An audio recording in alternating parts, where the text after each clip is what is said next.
저는 이번 주 설교를 준비하면서 이렇게 부담이 되고 불편하고 참 안 했으면 좋겠다, 피했으면 좋겠다, 그랬던 적이 드문 설교를 하겠습니다. 하고 싶지 않고 또 제가 정답도 아니지만 제게 준 말씀의 은사, 또 목회자에게 준 성경의 비밀을 전달한다, 이런 마음으로 말씀을 전하려고 합니다. 우리가 마태복음 24장 9절을 봤습니다마는 마태복음 24장은 말세장이라고 그래요. 마지막 시대를 사는 성도들의 말세장인데 이것은 두 가지 초점으로 봐야 됩니다.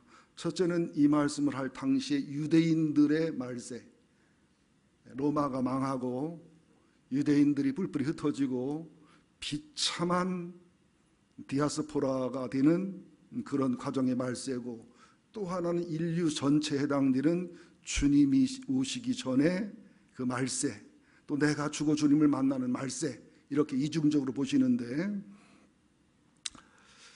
이 말세가 되면 여러 가지 징조가 있고 여러 가지 환란이 있지만 그 중에 하나가 뭐냐면 예수를 진실하게 바르게 성경을 따라 믿는 사람들이 많은 환란을 당하게 되고, 또는 죽임을 당하게 되고, 또는 많은 사람과 민족들에게 미움을 받게 되고, 또 10절에 보면 교회와 교회끼리, 성도와 성도끼리 서로 신앙의 프레임이 맞지 않는다는 이유로 2단, 3단 이런 그 극단적인 진리의 잘못된 판단으로 서로 죽이고 잡아 죽이는, 또 거짓 선지자가 많이 일어나는, 그리고 불법이, 하나님의 원칙에 어긋나는 불법이 성해지는 이런 현상이 온다는 말씀입니다.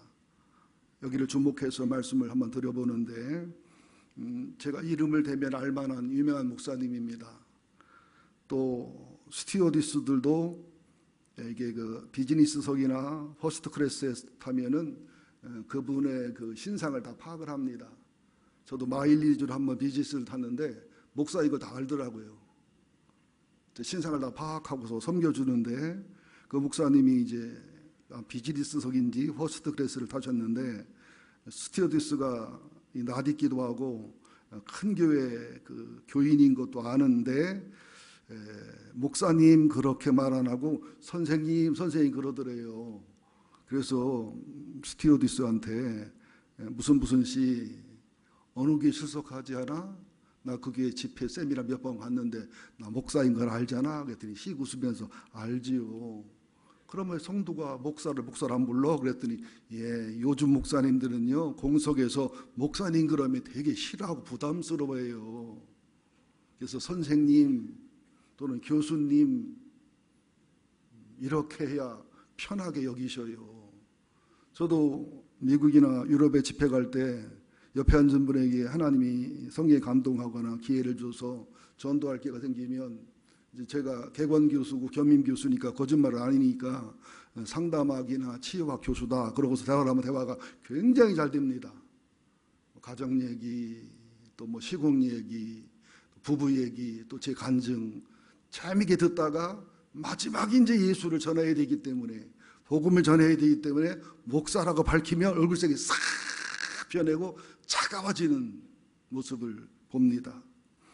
여러 유명한 목사님의 설교를 지금 많이 듣는데 그런 말들을 해요.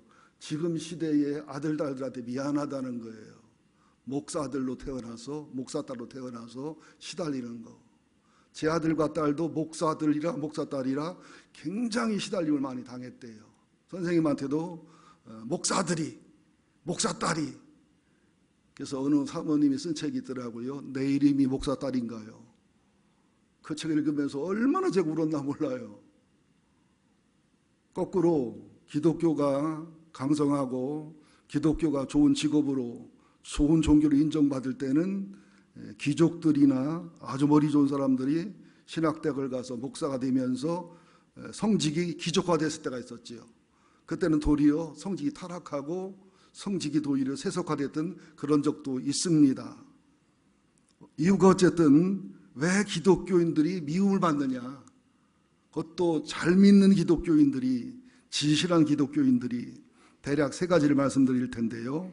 첫 번째가 창세기 3장 15절이나 요한계시록 11장, 12장, 13장을 간단하게 중심에서 보면 이 세상은 하나님과 사탄과의 전쟁과 전투 중에 있습니다. 우리가 그 사이에 있기 때문에 하나님 쪽에 서면 마귀한테 미움받고, 마귀 쪽에 서면 하나님한테 징계받고 책망받고, 가운데 서면 박질하고 일본말로 사쿠라라고 조롱과 비웃음을 받고, 어떻게든 욕을 먹고 비난받아야 되는 그런 삶을 우리는 살고 있다는 사실을 잘 아셔야 됩니다. 그래서 천지를 창조하기 전에 이미 천사장이 타락해서 마귀가 존재했었기 때문에 천지 창조를 봐도 빛과 어둠이 나누는 모습을 볼 수가 있고요. 그렇게 완벽한 에덴 동산에 타락한 뱀이, 타락한 천사장이, 타락한 사단이 뱀을 통해서 아담과 하와를 미혹시켜 선악과를 따먹게 타락시킨 장면을 볼 수가 있습니다. 창세기 3장 15절에 보면 하나님 하신 말씀입니다. 여자의 후손 동정녀 마리아를 통해 태어난 예수 그리스도는 뱀의 머리를, 십자가와 부활로 뱀의 머리를 깨서 사단의 역사를 부술 것이지만, 그런 과정 중에 또 뱀의 후손들, 사단의 후손들은 여자 후손의 뒤꿈치를 물어서 어떻게든 괴롭히고 고통을 줄 거다.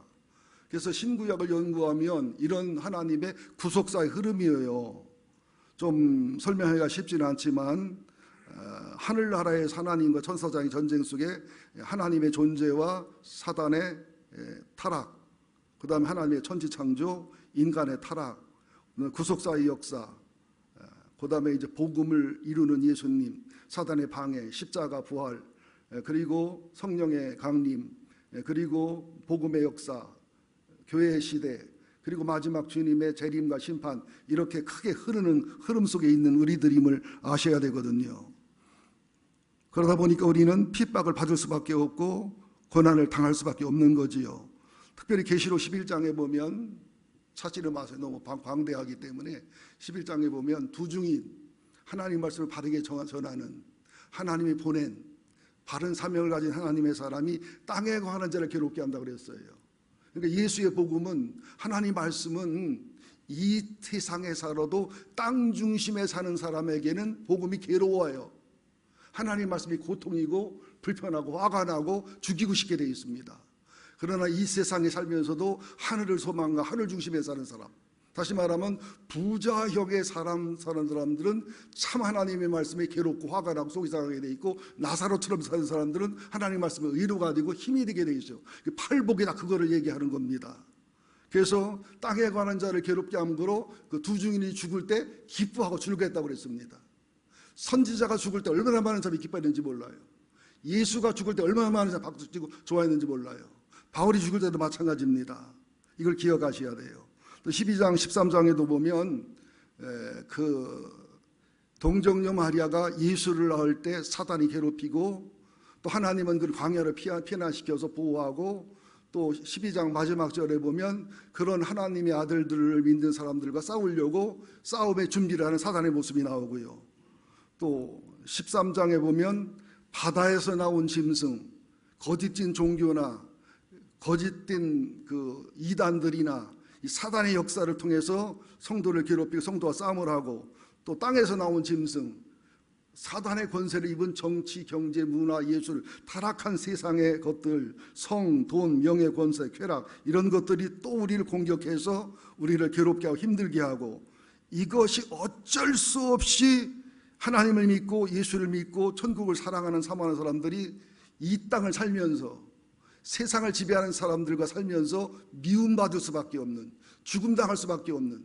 자, 보세요 여러분들, 모세와 라암세스를 보면, 모세가 히브리인으로서 이제 그 공주가 키운 실제 역사거든요. 실화거든요. 그래서 그 라암세스와 모세가 친구처럼 형제처럼 지냈다고요. 실제 역사를 봐도 그래요. 그리고 모세가 한 발짝 더 바로 왕의 총애를 받았고 왕에 가까이 있었어요. 그러나 모세는 자기가 히브리인임을 자각하고 그때부터 히브리인 쪽에 서지요. 그래서 살인을 하게 되고, 이제는 미디안 가게로 떠나서 유대인으로서 히브리인으로서 하나님 나라의 사람으로 살아가고 이제 람세스는 왕이 돼서 세상 임금으로 바로로 살아가다가 둘이 부대게 되지요.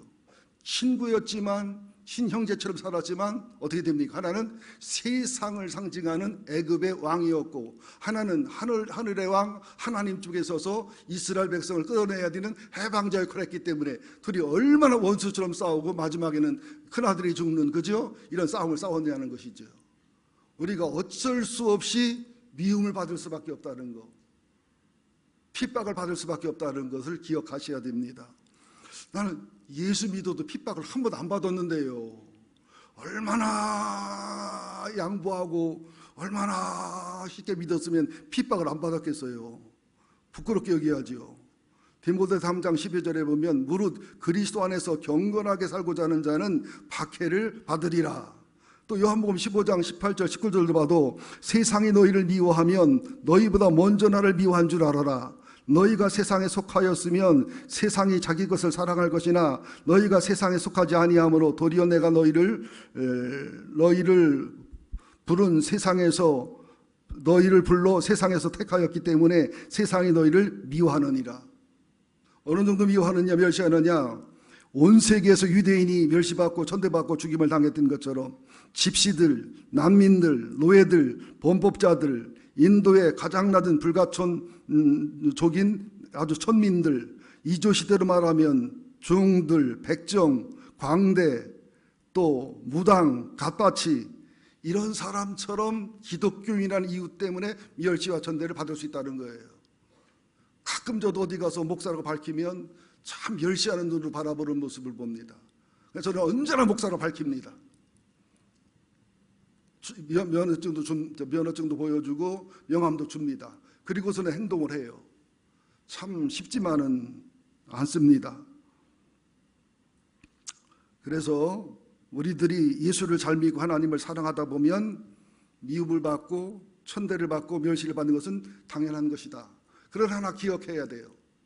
창세기 보면 요셉이 보디발네 집에서 충성 헌신을 다하고 하나님 함께함으로 형통하잖아요.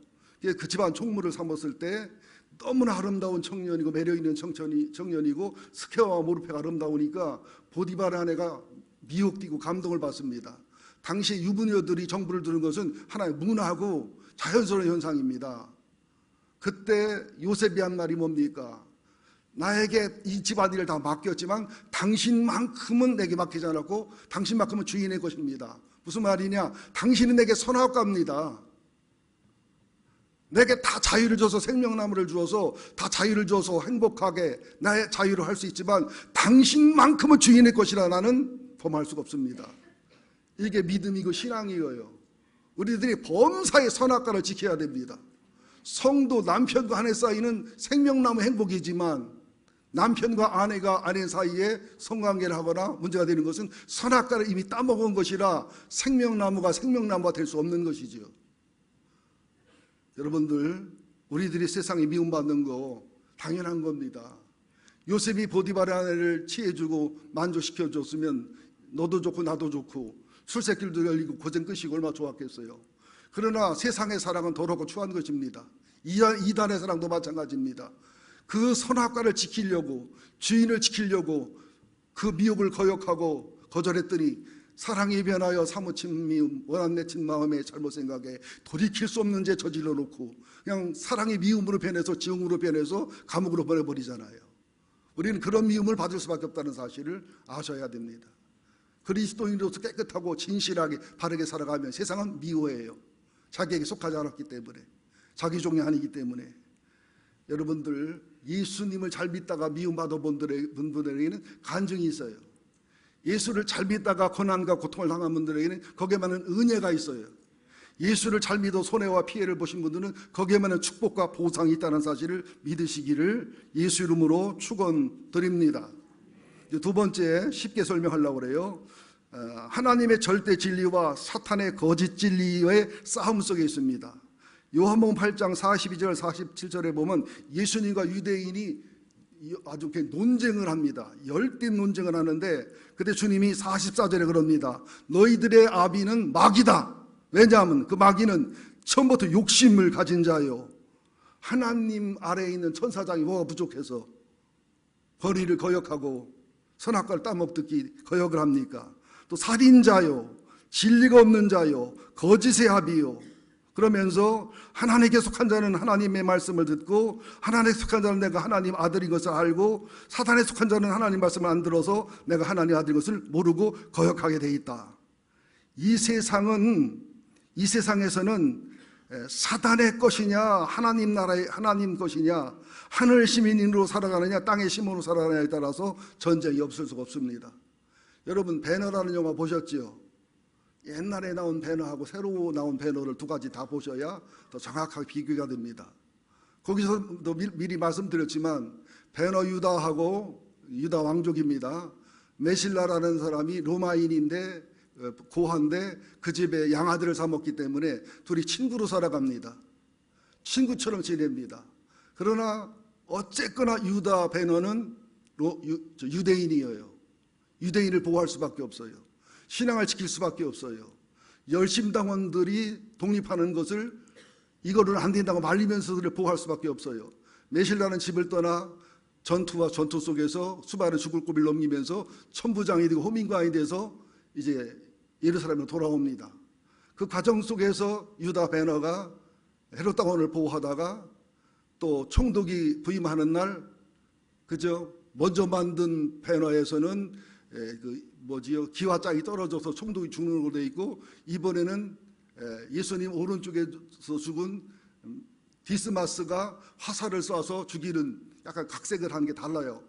그래가지고 엄마하고 여동생은 십자가형을 받고 나중에는 아마 감옥 속에서 있다가 문둥이로 살해납니다마는, 또 유다 배너는 가장 비참하고 처참한 노예선에 배전로 노예가 되는데 몇 달이면 죽습니다. 너무 힘들고 어렵기 때문에 5년을 버텨서 살아나와서 나중에 유다 배너와 메실라는 친구가 아닌, 형제가 아닌 로마인으로서, 유대인으로서 싸우지요. 근데 여러분들은 그 경기장에서 말 타고 싸웠던 마차 경주장만 기억하고 그것만 놀랄 거예요. 그렇죠? 결국 메실라가 전편에서는 죽고 후편에서는 서로 화목하는 분위기로 끝나는 장면이 나옵니다. 여러분들, 당시에 로마인과 유대인은 절대로 자기들의 정체성을 지키면 친구가 될 수가 없어요. 맞습니까? 애굽왕 바로가 자기 나라에 충성하고 모세가 하늘나라에 충성하면 절대로 친구가 될 수 없어요. 여러분들, 좋게 말할 때 박쥐처럼 살지 마시고 모세 쪽이든 바로 쪽이든 배너 쪽이든 메실라 쪽이든 선택하는 시간이 되기를 예수 이름으로 축원드립니다. 두 마음을 품으면 안 돼요. 우리는 예수 신랑만 있어요. 변학도가 아무리 유혹하고 아무리 수청 들라고 별짓을 해도 우리는 이도령을 기다려야 됩니다. 예수 도령을 기다려야 됩니다. 하나님의 절대 진리는 아주 쉬워요. 사도신경에 나온 고백들이 대부분 절대 진리를 표현한 겁니다. 하나님은 살아계시다, 하나님 순지를 창조했다, 삼위일체 하나님이시다, 하나님이 사람 대 십자가에 피 흘려 죽으시고 부활하셨다, 주님은 재림하실 것이다, 심판할 것이다, 영생이 있다, 이런 절대 진리를 사단은 부인합니다. 우리는 믿습니다. 사단은 그럽니다. 하나님도 없고 사탄도 없고 이 세상이 다고 죽으면 끝이다, 여기서 쾌락과 행복을 누리며 살면 된다. 그러면 사탄은 또 거짓말합니다. 종교는 똑같아. 어떤 종교든, 불교든 유교든 기독교든 결국 하나님을 향해 찾아가는 거다. 그러나 기독교만은 온리 지저스를 외치기 때문에 미움받고 욕을 먹는 거예요. 속 좁은 것들. 포용하면 어때서? 신은 똑같으지. 기차 타고 서울 가나 버스 타고 시골 가나 자전거 타고 시골 가나 오토바이 타고 시골 가나 똑같지. 어디 천국이 서울하고 똑같겠어요. 구원의 법칙이. 그래서 이게 정통 기독교인들, 보수 기독교인들, 성경을 절대로 믿는 절대 기독교인들은 이제 마지막 시대가 되면 될수록 아주 골치 아픈 존재, 아주 피곤한 존재, 아주 미운 존재, 아주 죽여 없애야 되는 존재처럼 멸시와 천대를 받을 수 있다는 사실을 기억하셔야 됩니다. 이게 무서우면 대덕사로 옮기시면 교족부 빼서 적어서 보내드리겠습니다. 그러면서 사단은 거짓된 자유를, 거짓된 행복을 약속합니다. 거짓된 인권을 약속합니다. 죄를 범해도 성경의 죄라고 한 것까지도 그것을 자유를 주려고 하고 법으로 보호하려고 하고 그것을 인권이라고 품습니다. 그러나 하나님의 자유는 아닙니다. 거룩이 인권이라는 거예요. 하나님이 하라 말라의 말씀의 기준에 따라서 죄를 이기고 상처를 이기고 말씀에 하라 말라를 순종하면서 거기서 오는 인권이 진정한 인권이고 거기서 오는 자유가 진정한 자유고 거기서 오는 행복이 진정한 행복이라는 거예요. 하나님의 행복만이 선악과를 지키는 생명나무의 행복이 참 행복이고 참 기쁨이고 참 즐거움이라는 거예요. 사단은 뭡니까? 선악과를 따먹어서라도 니들이 하나님이 돼서라도 하나님을 넘어서라도 니들 마음껏 사는 게 자유라고 방종을 얘기합니다. 여기에 속으시면 안 됩니다. 사단은 인간을 신격화합니다. 하나님의 창조주를 무시합니다. 우리는 하나님의 존재를 믿고 하나님의 절대 질서를 믿고 하나님의 절대 순종과 순복을 믿고 실천하려고 합니다. 사단은 예수의 복음을 무력합니다. 수없이 비난합니다. 얼마 전부터 미국이나 유럽의 자유주의 신학자들은 찬송에서 예수의 십자가의 피를 보혈을 빼자고 그랬습니다. 징그럽다고. 예수의 피를 빼면 성경의 복음이 뭐가 남습니까? 그리고 절대로 목사들은 죄 얘기하지 말자고. 그래서 피곤하고 고단한 교인들 도대체 얘기 얼마나 부담스럽고 힘들겠냐고. 그럼 여러분 물어봅시다. 여러분 집에 불갑을 농약이 있고 독약이 있으면 거기다가 설탕, 캐러멜 써붙입니까? 애들 먹고 죽어도 괜찮으니까? 사랑은 독약은 독약이라고 해야 되는 거예요. 극약은 극약이라고 해야 되는 거예요. 죄는 죄라고, 의는 의라고, 선은 선이라고. 목사님 죄 없어요? 저도 많지요. 오죽 많으면 목사 됐겠어요. 죄 많은 사람이 목사 돼요. 상처 많은 사람들이 상담가 되고요. 그런 거예요. 그러나 나는 주님의 용서를 믿습니다. 주님의 보혈과 부활의 능력을 믿습니다. 어떤 죄를 범하고 어떤 악을 범해서도 내가 나를 용서 못하는 것이지, 내가 용서가 되고 염치가 없는 것이 이건 내 마음이지 하나님 마음은 아니에요. 주님의 용서는 무한대입니다. 회개만 하시면, 용서만 비시면 언제나 용서하시고 무한정 용서하시는 주님임을 믿으셔야 됩니다. 또 하나님의 교회, 목회자, 성도에 대해서 무차별 공격을 가합니다. 여러분, 한국에 있는 그 복지재단, 제대로 운영하는 규모 있고 쓸모 있는 복지재단이 한 507개에서 510개 되는데 그 중에 반 이상이 기독교 단체가 운영하는 겁니다. 불교 몇 개 안 돼요. 천주교도 몇 개 안 돼요. 우리 개신교가 반을 넘게 해요. 그런데도 그냥 개독교 그냥 인터넷에 들어가면 난 읽다말어. 어떤 목사님 그거 다 읽다가 정신병원에 입원했대요. 목사들 뭐한 얘기 한번 들어가 봤더니 이상하게 막 유명한 목사님들 막 그렇게 욕을 했어요. 보니까 신천지에서 올린 거예요.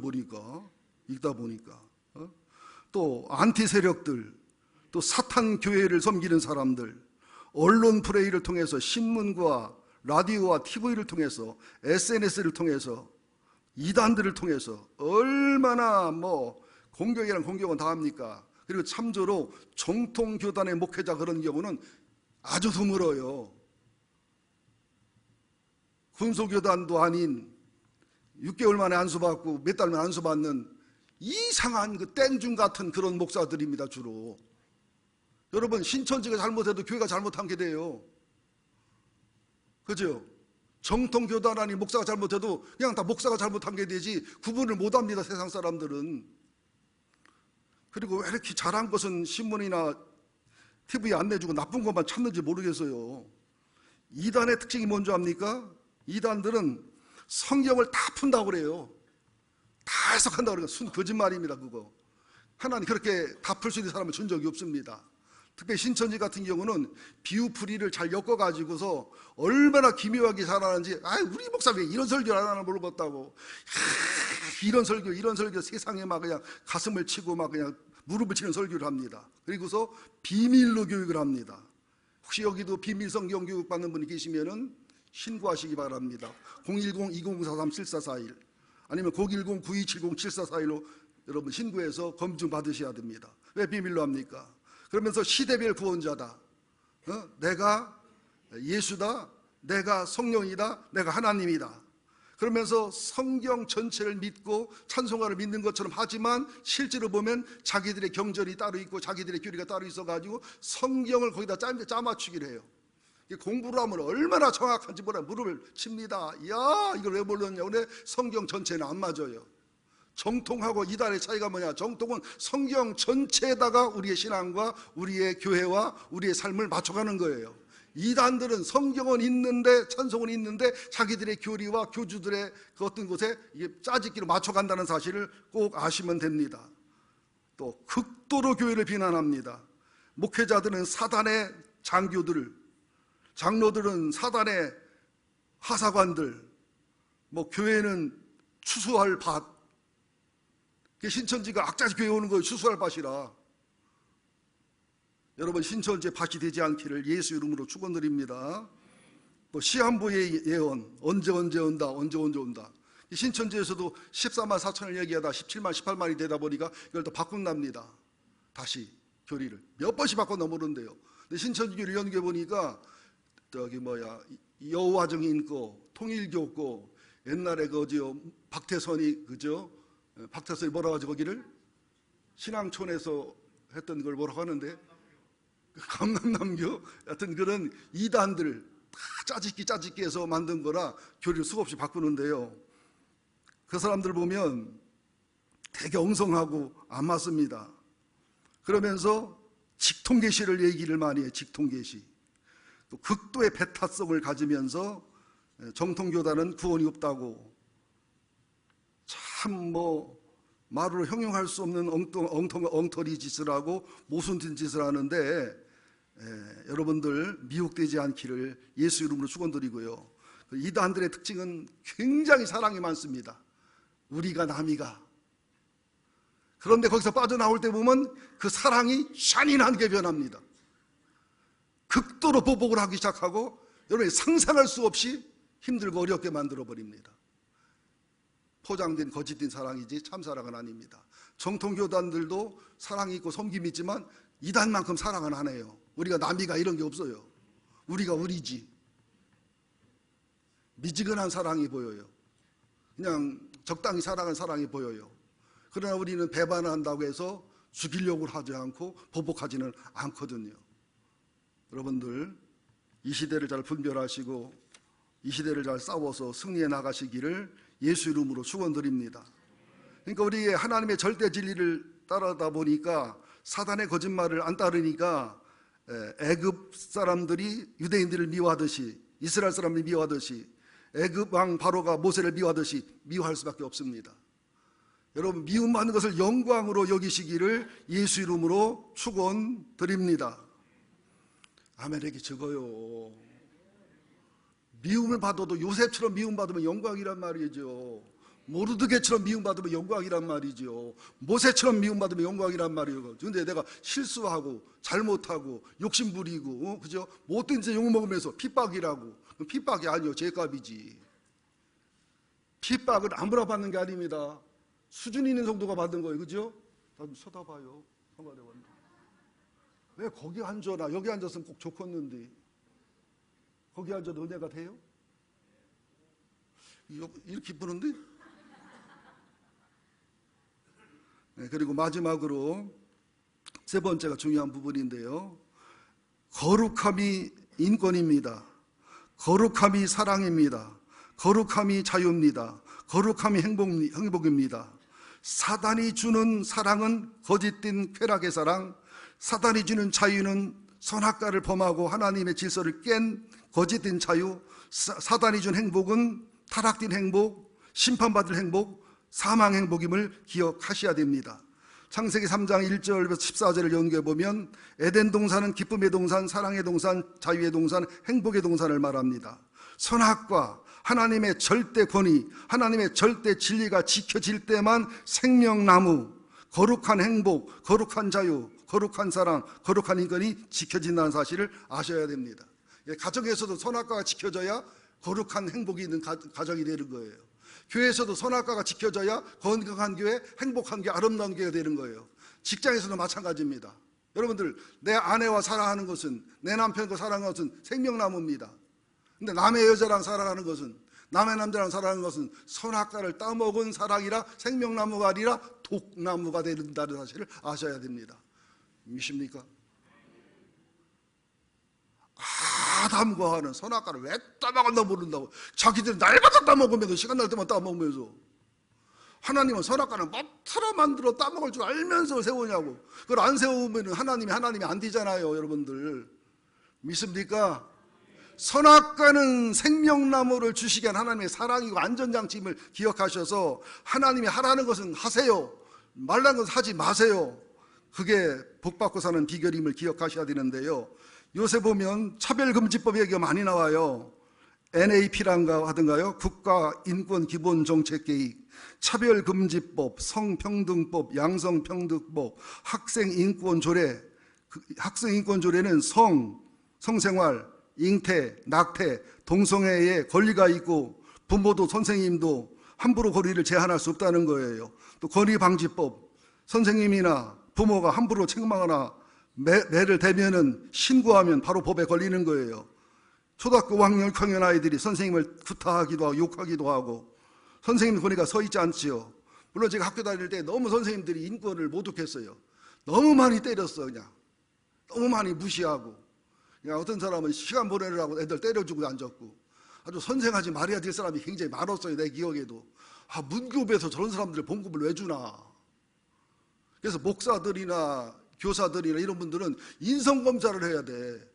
에고그램으로 하면 안 되고, 인성검사는 500가지 항목으로 하면 이건 정확하게나 평생 예수가 아니면 안 변하는 검사가 있거든요. 여러분들 궁금하시면 500원 가지고 오시면 인성검사 해드릴게요. 이거 평생 안 변합니다. 인간성이 다 나와요. 그런데 예수를 믿고 성령 충만하면 하나님 변화시켜 주더라고요. 예수만 변화가 가능하더라고요. 성평등 인권조례, 성자유, 그런 간통죄를 폐지했습니다. 간통하다 걸리면은, 간통죄는 죄가 안 되고 주거 침입죄만 죄가 된대요. 동성애, 동성혼 인정, 또 동성애, 동성혼을 비난하거나 설교하거나 성경을 교훈하면 이제 벌금을 물거나 구류하거나 징역살이를 해야 돼요. 영국이나 카나다나 미국에서 바른 설교를 하다가, 바른 전도하다가 감옥 가고 벌금 물고 하는 예가 실제로 있습니다. 그리고 남성 동성애는 100% 1년, 2년, 3년 후에는 에이즈로 가게 돼 있고, 이렇게 생긴 에이즈를 국가에서 100% 세금으로 치료해 준다는 사실을 참조로 아셔야 됩니다. 저는 한 번도 동성애자를 미워한 적이 없어요. 한 번도 성적 범죄자를 미워한 적이 없어요. 제가 얼마나 많은 상담을 했겠어요. 간통죄 범한 남자 집사, 여자 집사, 장로, 안수 집사, 간통죄 범한 목사, 전도사들, 또 근친상간한 사람들, 강간한 사람들, 한 번도 저는 미워하고 싫어한 적 없습니다. 그들의 환경이 잘못되는 경우도 있고, 몰라서 그런 경우도 있고, 참 가슴 아프더라고. 어떤 젊고 이쁜 새댁인데 이 남자 저 남자랑 동침하는 게 취미생활인 줄 알았지 죄인 줄 몰랐대야. 주일학교 교사인데 죄인 줄 몰랐대요. 알았으면 내가 왜 그랬겠냐는 거예요. 그러면서 자기 둘째 아들도 실제는 자기 아빠 친구 누구 애라는 거예요. 나한테 누구라고 묻지만 죽어도 얘기를 못하니까. 어떤 부인은 나한테 얘기해요. 목사님, 내 친구 누구 알지? 나 알지? 애인 다 있어요. 저도 있다는 얘기지. 그러니까. 근데 기분 나쁘더라고요. 왜? 내 애인이 너를 걔가 뺏어갔더라고, 애인을. 근데 누구 아빠는요 상상도 안 할 거예요. 그러면 속으로 네 남편은 상상하겠니? 이름 되면 알만한 사람이에요. 근데 그 사람이 행복하냐? 안 행복해요. 성경을 볼까요? 로마서 1장 18절 22절, 로마서 1장 20절 27절, 동성애 금지를 하나님은 강력하게 말씀하고 있습니다. 타락의 징조, 하나님을 버리고 신앙 양심을 버리면 가장 더럽고 추한 죄로 동성애, 근친혼, 근친상간으로 나타난다, 수간으로 나타난다고 로마서 1장에서는 경고하고 있습니다. 또 짐승과 성교하는 것을 금지한 것이 레위기 18장 23절, 레위기 20장 15절 16절, 근친상간 금지 레위기 18장, 레위기 20장, 신명기 27장, 간음, 간통 금지 레위기 20장 10절, 신명기 22장 22절, 혼전 순결 레위기 21장 9절, 13절, 15절, 신명기 24장 1절. 제가 전도사 때 제 친구들한테 혼전 순결 얘기를 했어요. 그랬더니 너는 이조 시대 사느냐고, 너 같은 목사 많은 교인들이 불쌍하다고. 어느 여고생이 장로님 권사님 아들과 딸인데 너무 순진하니까 혼전 순결 얘기를 하니까 옆에 친구들이 하더랍니다. 너 같은 애를 아내로 얻을 남자가 불쌍하다. 그런 거리 따끈한 인간성을 가지고 가치를 갖고 사는 너 같은 것을 데리고 달라면 얼마나 재미없고 참말로 참 불쌍하냐고. 여러분들, 제가 통계자료 있는 건 아닙니다만은 지방대학, 서울에 있는 인류대학도 마찬가지예요. 쉽게 남녀가 동거합니다. 1년, 2년씩. 황홀하지요. 참깨 들게 쏟아지지요. 그리고 졸업하면 바로 헤어져요. 그리고 나면 임신했다 낙태하기도 하고, 이 남자 저 남자 고치면 소문나니까 평생 가슴에 상처가 되고 죄책감이 되고, 결혼하고 나서도 낙태한 죄책감, 또 소문난 거 다 알려지기 때문에 평생 두려움 안고 살아가는 경우가 있다고요. 하나님이 하라고 한 것이 힘들고 어려워도 반드시 복이 되고 영혼의 기쁨이 되고 자유가 오고 즐거움이 행복이 옵니다. 혼전 순결을 지킨 부부들은요, 부부의 신뢰도가 굉장히 높아요. 부부의 이혼율이 거의 없습니다. 또 아들, 딸들이 성적으로 깨끗하고 가치관과 인간성이 바르게 됩니다. 그러나 철저히 회개한 경우는 후유증이 없어요. 회개를 안 했을 경우는 후유증이 나타나게 돼 있고 흐르게 돼 있습니다. 어떤 죄를 범하고 악을 범해서는 걱정하지 마세요. 주님의 십자가의 보혈은, 주님의 복음은 무한대하고 무한대하기 때문에 회개만 하면, 용서만 빌면 해결해주고 기억도 안 하는 주님임을 아셔야 됩니다. 또 신명기 22장에 보면 강간금지법이 되어 있는데, 그래서 남자가 여자를 강간했을 때에는 남자는 죽이고 여자는 죽이지 말라는 거예요. 네, 들이기 때문에 아무리 소리를 질러도 보호자가 나타날 수가 없고 보호받을 수 없기 때문에. 그러나 이게 그 성읍 안에서 주변에 마을이 있고 주변에 집이 있는데 거기서 강간을 당했을 경우에는 남자 여자도 죽이라는 거예요. 왜? 그때는 소리를 지를 수 있고 몸부림쳐 반항하면 주변 사람이 듣고 도울 사람이 나타나서 올 수도 있기 때문에 그때의 강간은 여자 책임도 있다는 거예요. 하나님 얼마나 정확하게 판단하십니까? 또 하나님의 인권만이 완전한 인권이라고요. 신명기 24장 6절에 보면, 또 10절 13절에 보면 전당 잡을 때 가난한 사람들의 맷돌과 맷돌 위쪽을 전당 잡지 말아라. 왜? 하루하루 음식을 만들어 먹어야 되기 때문에 그걸 잡아두면 굶어 죽는다는 거예요.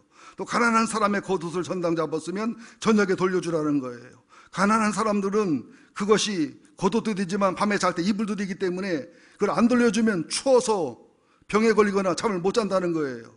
또 가난한 사람들이 품을 팔고 일을 했으면 바로 그날 주라는 거예요.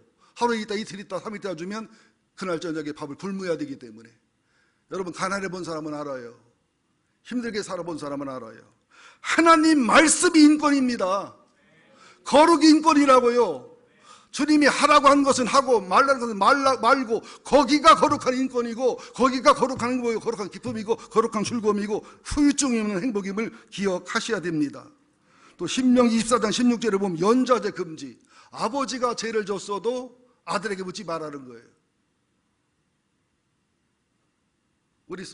우리 아들 해병대 지원했다가 떨어졌어요. 그래서 내가 군대를 못 가서 떨어졌나 그랬더니 연좌제에 걸린 거야. 우리 아버지가 군에 갔다 3번 타령을 했어요. 18, 19 먹은 어린 예쁜 부인을 집에다 두고서 군에 가 있다 보니까 불안한 거야. 또 우리 할머니가 또 편지를 보냈대. 네 마누라 바람난 것 같다고. 버티고서요. 3번 타령해서 남한산성에서 죽도록 맞고 몇 맞았대. 그게 딱 뜨니까 안 되겠다 야. 해병대로 했으면 되는데 헌병까지 지원해서 안 되겠다. 그래가지고 아들이 와서 우리 집안은 조상의 도움이 안 된다고. 그래서 해병대 아는 소령하고 중령하고 통화를 했더니 그러더라고요. 나한테 전화하시면 연좌제 저는 덮을 수 있는데. 내가 알았다 내가. 민방위가 덮을 수가 없더라고. 민방위는 도저히.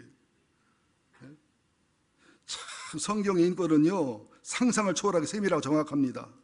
또 신명기 24장 1절 4절에 보면 이혼 증서를 주라고 그래요. 마누라가 안 이쁘고 싫어서 실증 나서 마누라를 버리면 쉽게 버릴 수 있어요. 그때 이혼 증서가 없으면 창녀를 해야 돼요. 살 길이 없어요. 이혼 증서가 있어야지만이 재혼할 수 있어요. 또 신혼인데 1년이 안 지났어요. 약혼했는데 1년, 2년이 안 지났으면 군대 면제. 예? 아내랑 살으라는 거예요. 1년, 2년을. 아내를 행복하게 해주라는 거예요. 참 주님 자상하시잖아요. 또 신명기 24장 17절 22절에 또 쭉 보면 객과 고아나 과부의 송설할 때 공정하게 하고 차별하지 말라는 거예요. 과부의 옷은 전당 잡지 말아라. 또 밭에서 나무에서 곡식을 다 거두지 말고 열매를 다 따지 말고 가난한 자를 위해서 남겨두라는 거예요. 또 성경에 보면 차별 금지를 강력하게 얘기합니다. 야고보서 2장 찾겠습니다. 성경 찾는 건 이거만 찾을게요. 다른 것은 너무 많기 때문에 야고보서 2장 찾으시기 바랍니다. 야고보서를 구약에서 찾으면 안 나와요.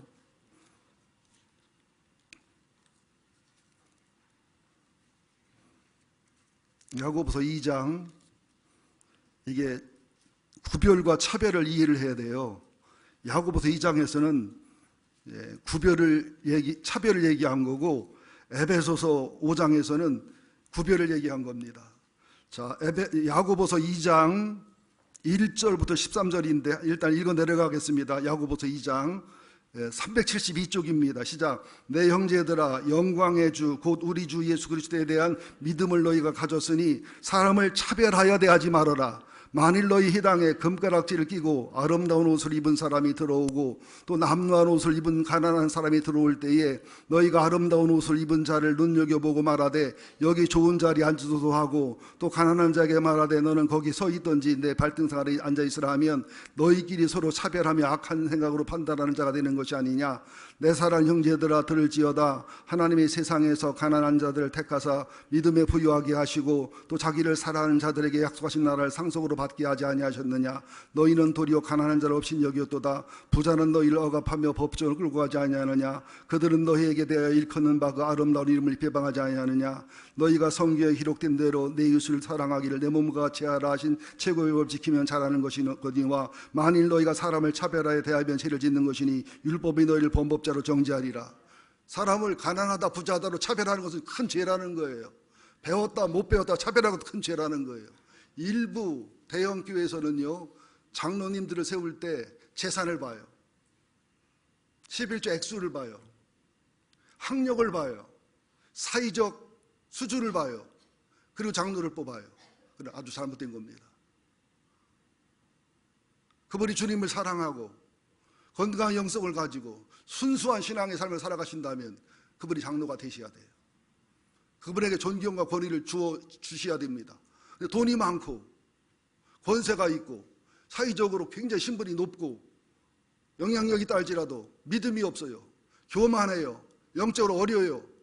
자꾸 권세를 돈을 자랑해요. 그분 장로 세웠다가 그분 때문에 담임 목사가 쫓겨납니다. 우리 교회에서는 힘쓰려고 하면 나는 안 주고 싶어요. 권위를 가지고 자꾸 정치적인 성향을 가지는 것은 그 사람이 안수집사도 장로들은 불행해지는 겁니다. 목사도 마찬가지예요. 제가 어느 날 저한테 책을 파는 사람 하나가 빳빳한 목을 가지고 왔더라고요. 왜 그러냐 했더니 신학대학에 입학했대. 아니 신학대학 입학하면 목에 풀을 주나? 전도사 되면 어떻게 하려고? 목사 되면 부러지겠네? 잘못된 거예요. 목회자들은 하나님의 종이지만 여러분을 말씀도 섬기는 종으로 여러분을 섬기는 겁니다. 나는 말씀과 설교로 여러분을 섬기고 중복기도 섬기고 상담과 신박으로 섬기고 여러분은 또 기도와 섬김으로 그죠? 봉사로 섬기고 서로 섬기는 사임을 잊지 마시기를 예수 이름으로 축원드립니다. 할 말은 너무너무 많습니다. 또 에베소서 5장에 보면 6장에 보면 남편은 아내에게 사랑을 주고 아내는 남편에게 순종하고 자녀는 부모를 공경하고 순종하고, 부모는 자녀를 노엽게 하지 말고, 종은 상전에게 순종해서 예수님처럼 섬기고, 상전은 함부로 권세 부리지 말고. 이게 차별입니까? 구별입니까? 성경에서 차별은 죄라고 말씀하지만 구별은 선이요 아름답다고 말씀합니다. 제발 차별과 구별을 구분하시기를 예수 이름으로 축원드립니다.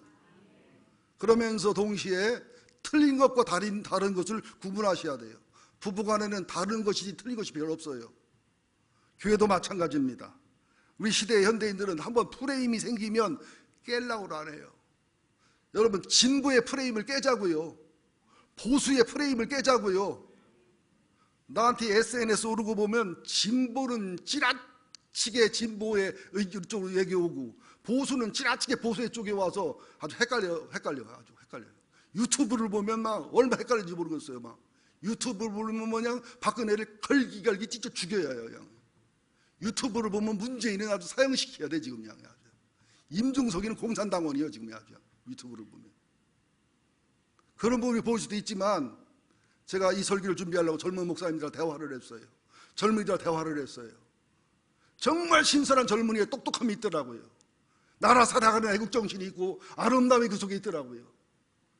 나이 많은 내가 알 수 없는 그런 부분이 있더라고요.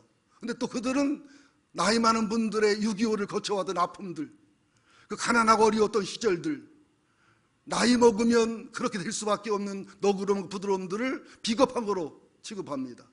보세요. 교회에서도 연세 높은 우리 권사님들, 연세 높은 안수자 장로님들은 너그러워요. 편안해요. 근데 우리 젊은이들은 똑똑하지만 잔인해.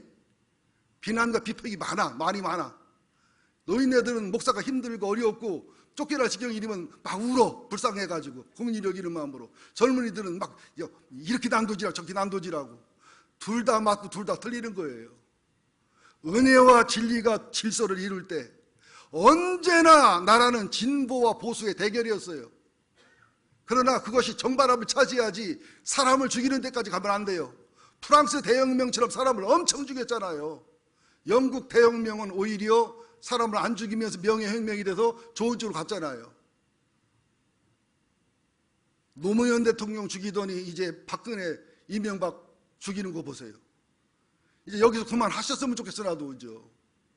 문 대통령이나 지금 정권 잡은 분들이 또 정권이 바뀌면 어떤 일을 당할 줄 알아요? 어떤 악순환이 올 줄 알아요? 남아프리카 공화국의 맨델라 발음이 맞아요? 넬슨 맨델라처럼은 못해도 최소한도 순수한 개혁을 해야 되는데 분노와 증오가 들어가면 안 되잖아요. 노무현 대통령을 왜 죽게 만들었냐고. 그러니까. 근데 그 불쌍한 박근혜를 그만큼 찢었으면 되지 왜 더 찢으려고 하느냐고. 나는 사쿠라요. 그래서 나는 박지요. 이쪽 편도 아니고 저쪽 편도 아니고. 나는 정말로 몸부림치고 노력합니다. 정치색을 안 띠려고. 뭐 물어본 여러분들은 목사는 보수요, 뭐라 해서 보수 쪽이겠지. 그런 여러분의 생각을 벗을 길은 없겠지만 그래도 정치색을 안 띠려고. 정치적이 되지 않고 성경적 원리만을 말씀드리는 거니까 여러분 정치 성향은, 가치관은, 여러분의 프레임은 존중하되 결론은 성경으로 돌아가자는 거예요. 결론은 성경이 뭐라고 말씀했냐로 돌아가시기를 예수 이름으로 축원드립니다. 삼내 슈퍼 살인사건 기억나시죠? 삼형제가 전화가였는데 절대 범인이 아닙니다. 당시 경찰들이 몰아갔어요. 현장 검증하는 그 TV를 보니까 막 머리통을 막 그냥 대부로 치면서 이 새끼들 나중에 타렌트를 못 하겠네 그러면서 이렇게 하면 되잖아 이 새끼야, 이렇게 하면 되잖아 이 새끼야 하면서 그 짜지기로 만들어 가더라고요. 5년 동안 억울한 옥살이를 했습니다. 경찰들도 알고 검찰도 알아요. 그 내용을. 제 진범이 아닌 것을 몰아가서 했어요. 근데 어느 날 부산 쪽에서 연락이 왔습니다. 내가 진범이라는 거예요. 그랬더니 입 다물고 있으라는 거예요. 골치 아프니까. 검찰이야, 검찰 측에서, 경찰 측에서 그냥 계속 양심 선언을 하고 나타나니까 할지 조사에 들어가 보니까 그 사람이 진범이에요. 이 삼형제들은 전응하기도 하거니와 무서워서 시킨 대로 한 거예요. 근데 국가인권조사원이 조사를 하니까 이 삼형제는 전응하에다가 범인일 수가 없어요. 밝혀졌어요. 그래서 어떻게 해야 돼요? 수사 잘못한 경찰들이나 잘못한 검사나 책임자가 처벌받아야 되잖아요. 마지막 결론이 뭡니까? 세 형제가 무죄고 진범으로 자수한 사람이 진범이나 책임을 경찰하고 검찰에게 물을 수는 없다. 이게 뭔 개소리요? 이게 인권이에요? 여러분, 인권은 거룩 인권이에요. 하나님 말씀대로 하라 말라 속에서 인권이 있는 거예요. 행복도 하나님 말씀에 하라 말라 속에 행복이 있는 거예요. 자유도 하나님 말씀에 하라 말라 속에 자유가 있는 거예요. 선악과가 지켜질 때 인권이고, 선악과가 지켜질 때 자유고, 선악과가 지켜질 때 자유고 행복이고 기쁨임을 기억하시기를 바랍니다. 혹시 제가 보수처럼 보였으면 용서해 주시기 바랍니다. 혹시 제가 진보처럼 보였으면 용서해 주시기 바랍니다. 청와대 노력했어요. 정말 노력했어요. 어때? 여기 쳐다봐, 젊은이들. 여기는 진보 측에 가깝잖아, 내가 젊은이들은. 거의 젊은이들은 그렇더라고. 진보 측에서 기분 나빴어, 오늘 설교? 이화인 집사 대표로 얘기하면 기분 나빴어. 그냥 목사님이 굉장히 노력을 하는 것 같아, 몸부림치고. 노력하는 게 보여? 나도 문 대통령 사랑한다니까. 위에서 기도한다니까. 이러면은 또 보수 측의 노인들이 막 눈물 흘리면 가슴 아파해. 또 박근혜를 불쌍히 여기고 국률이 여기라면 막 화를 막 내면서 그걸 죽이라고 해야지 그걸 국률이 여기라 한다고. 우리들 속에 박근혜 다 들어있어요. 또 아멘 안 한대요. 이명박도 다 들어있다고요. 문재인도 들어, 김종석도 들어있고. 나름 나라를 사랑하는 분들이잖아요. 바르게 하자는 분들 아닙니까? 남한산성 보셨어요? 거기서도 싸우자, 거기 화목하자, 다 애국자들 아니에요? 정말 나라를 살아가는, 목숨 걸고 하는 사람들 아닙니까? 그러나 우리는 진보라는 프레임을 깨잔 말이에요. 보수라는 프레임을 깨잔 말이에요. 뭐로? 예수로. 예수가 어떻게 했냐? 성경 말씀으로. 이게 나는 법 몰라요, 잘.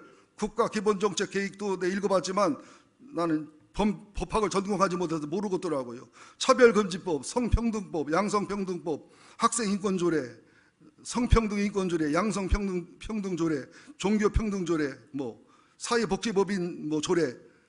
잘 모르겠지만 난 판단할 수는 없지만 함부로 성경만큼은 내가 전문가고 성경만큼 내게 말씀을 주셨기 때문에 분명히 말씀을 드리는 겁니다. 자, 마지막으로 바람과 함께 사라지다로 얘기 마치겠습니다. 중학교 때 봤던 바람과 함께를 요즘에 다뤄봤는데 새롭게 보이더라고요. 비비안니가 주인공인 스칼렛이 예쁘고 섹시하고 매력적이고 욕심이 가득하고 동생의 동생의 애인도 뺏어서 결혼하고 하여튼 모든 남자의 사랑을 독차지하고 이기적이고 아주 수단 방법 부리지 않고 별짓을 다 하는 사람 아닙니까? 그때 그것을 다 알지만 크라크 케빌이 사랑하고 옆에 있어도 이용해 먹기만 하지요. 그리고 애슐리라는 남자를 사모하고 사랑하고 애슐리가 군대 가 있는 동안 애슐리 부인을 사랑했지만 애슐리를 사랑했던 것이지요. 그 애슐리 부인이 참 정숙하고 믿음이 좋은 성녀 같은 여자인데 그런 스칼렛을 품고 죽어가면서 남편을 부탁합니다. 그때 크라크 케빌이 지쳐 떠나지요. 평생을 사랑하고 품었는데 용서했는데도 애슐리만 마음에 품고 있으니까 떠날 때 스칼렛이 비비안니가 자기가 클라크 케빌을 사랑했다는 사실을 그때 발견합니다. 그리고 클라크 케빌의 사랑이 진실이었음을 그때 알고 붙잡지만 이미 때는 늦으리 클라크 케빌은 바람과 함께 사라집니다.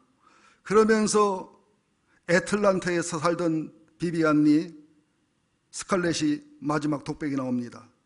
애틀란타에서 내 고향 타라 내 땅으로 돌아가서 남편을 기다리고 내가 변화되리라. 왜냐하면 내가 잘못 살아왔지만 정말로 욕심 부리며 살아왔지만 선악과를 따먹으며 죄를 범하며 수단방법 부리며 살아왔지만 악하게 살아왔지만 하나님과 사람 앞에 덕을 잃고 나쁜 사람으로 살아왔지만 내일은 내일의 새로운 태양이 떠오르니까. 이 말할 때는 나는 좀 아멘 좀 하러 가는 건데 내 어제까지 잘못 살아왔어도 오늘 아침까지 잘못 살아왔어도 오늘은 내일은 내일의 새로운 태양이 떠오르니까 안 죽고 하루를 살았다는 얘기는 건강해서 성전을 찾아왔다는 얘기는 안 죽고 이 말씀을 듣는다는 얘기는 새로운 태양을 만날 수 있는 새로운 하나님을 만날 수 있는 새로운 인생을 살 수 있는 저주를 축복으로 바꾸는 선악과를 따먹던 행복에서 선악과를 지키는 참 행복을 누리는 선악과를 범하는 인권이 아니라 선악과를 지키는 참 인권으로 가는 진정한 진리의 길, 은혜의 길임을 아시고 내일은 내일의 새로운 태양이 떠오르니까 또 내일의 삶을, 모레의 삶을 살아가리라 승리하시기를 예수 이름으로 축원드립니다. 하나님, 긴 시간 말씀을 전했습니다. 지루하지 않도록 도와주시고 성도들 화나지 않도록 도와주시옵소서.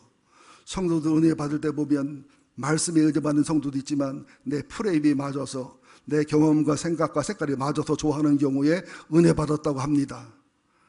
또 화를 내고 속상하는 경우는 말씀이 틀려서가 아니라, 말씀이 잘못해서가 아니라, 말씀이 성경적이어서 아니라 내 영혼의 칼라에 안 맞기 때문에, 내 프레임이 안 맞기 때문에, 내 죄와 상처를 드러내고 부담을 주기 때문에 분노하는 경우가 얼마나 많습니까?